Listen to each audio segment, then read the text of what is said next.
नमस्कार मंडळी, कसे आहात? नणंद वहिनी रेसिपीजमध्ये तुम्हा सर्वांचं पुन्हा एकदा खूप खूप स्वागत आहे. आज आम्ही तुमच्यासाठी पुन्हा घेऊन आलो आहे नवीन रेसिपी. आता आपल्याकडे सगळ्यांकडेच बाप्पा विराजमान होणार आहेत. त्यासाठी बाप्पाच्या नैवेद्यासाठी वेगवेगळ्या प्रकारचे मोदक, जसे की तळलेले, उकडलेले, खव्याचे, चॉकलेटचे, असे अनेक प्रकारच्या मोदकांच्या रेसिपीज आम्ही तुमच्यासाठी घेऊन येत आहोत. त्यासाठी आज बनवत आहोत बेसनाचे मोदक. तर व्हिडिओ शेवटपर्यंत नक्की बघा. त्यासाठी आम्ही 1 वाटी बेसन घेतलेलं आहे, अर्धी वाटी खोबरं घेतलेलं आहे, 1 वाटी पिठी साखर, त्यानंतर बदामाचे काप आणि 1 वाटी एवढं दूध घेतलेलं आहे. बेसनाचे मोदक अगदी जिभेवर विरघळतील असे होतात, खूप छान असे लागतात. त्यामुळे एकदा नक्की ट्राय करा. त्यासाठी व्हिडिओ शेवटपर्यंत नक्की बघा. आता आपण एका भांड्यामध्ये जे 1 वाटी बेसन घेतलं होतं ते घालूया. त्यानंतर आपण 1 वाटी दूध घेतलेलं आहे ते देखील घालूया आणि बेसन व दूध छान असं एकजीव करून घेऊया. आपल्याला बेसनाच्या अजिबात गठुडी राहू द्यायची नाही आहे. बेसन पूर्णपणे दुधामध्ये मिक्स झालेलं असावं, जेणेकरून आपल्याला मोदक तयार करत असताना जे गुठळ्या पडतील त्यातील बेसन मोकळं होऊ नये. त्यामुळे आपल्याला छान असं बेसनाचं घोळ तयार करून घ्यायचं आहे. सतत फेटत राहिल्याने आपल्या बेसनात अजिबात लम्स किंवा गुठळी राहणार नाही आहे. त्यामुळे आपल्याला छान असं फेटून घ्यायचं आहे आणि मिश्रण मस्त एकजीव करून घ्यायचं आहे.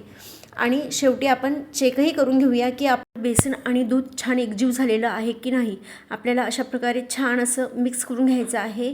अजिबातच घाई न करता आपल्याला हळूवार आपल्याला मोदकाची रेसिपी करायची आहे. त्यामुळे आपण शांतपणे करून घेऊया आणि खूप सोपी, अगदी झटपट, फक्त 10 ते 15 मिनिटात तुमचे हे बेसनाचे मोदक तयार होतील. त्यास बघा. आता आपण त्या पुढील कृती करूया. त्यासाठी एका कढईमध्ये 2 ते 3 चमचे एवढं तूप छान गरम करून घेऊया. तूप विरघळलं की मग आपण त्यात जे बेसन आणि दुधाचा घोळ तयार केलेला आहे ते घालूया. आपल्याला साजूकच तूप घ्यायचं आहे, जेणेकरून आपले जे मोदक होतील त्याला छान अशी चव येईल आणि तोंडात ठेवताच विरघळतील. बघा, आता आपण त्यात बेसनाचा घोळ टाकूया आणि छान असं परतत राहूया. आपल्याला मिश्रण सतत एकजीव करत राहायचं आहे, मध्ये अजिबात सोडायचं नाही आहे, जेणेकरून ते आपल्या कढईला चिपकेल. सतत मिक्स करत राहिल्याने आपले जे बेसन आहे ते छान असं कोरडं होईल आणि पूर्णपणे शिजून तयार होणार आहे. त्यामुळे जोपर्यंत कढई आपलं जे बेसन आणि दुधाचं मिश्रण आहे ते मोकळं सोडत नाही, म्हणजे कढईला ते अजिबातच चिपकत नाही, ते कढईपासून वेगळं होईल, तोवर आपल्याला छान असं मिक्स करत राहायचं आहे.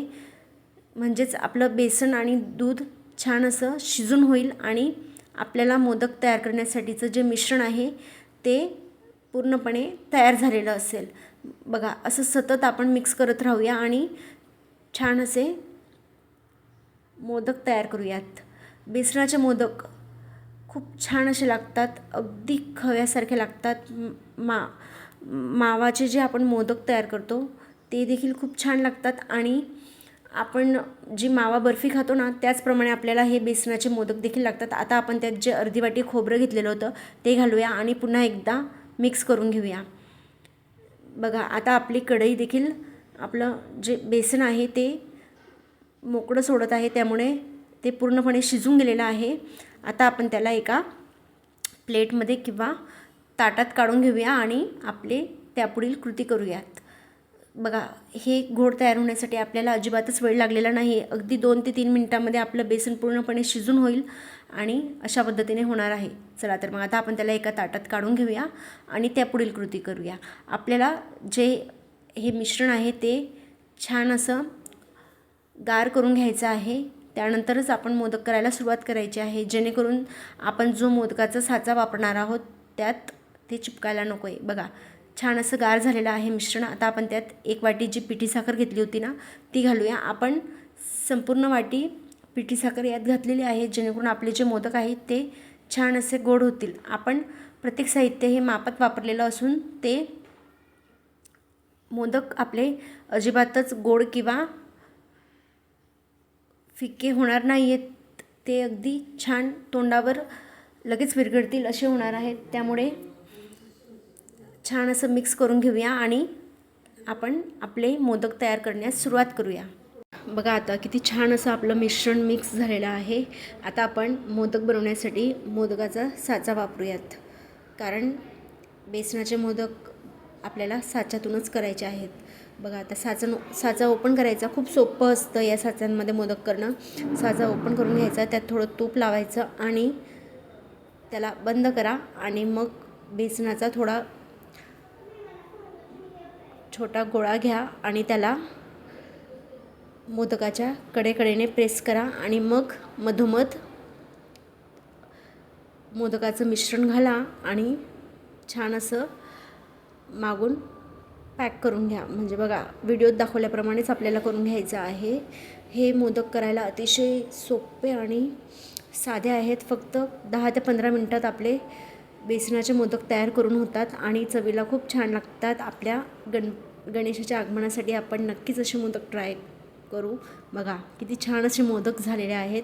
अशाच पद्धतीने आपल्याला आपले संपूर्ण मोदक करून घ्यायचे आहेत. आहे की नाही सोपं?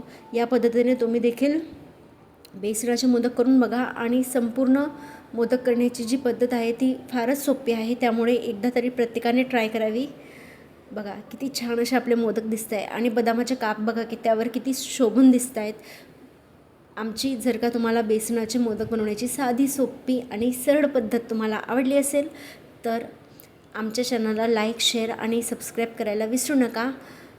जे चॅनलवर नवीन असतील त्यांनी देखील चॅनलला सबस्क्राईब करा आणि आमच्या पुढील व्हिडिओजचे नोटिफिकेशन येण्यासाठी बेल आयकॉनवर प्रेस करा.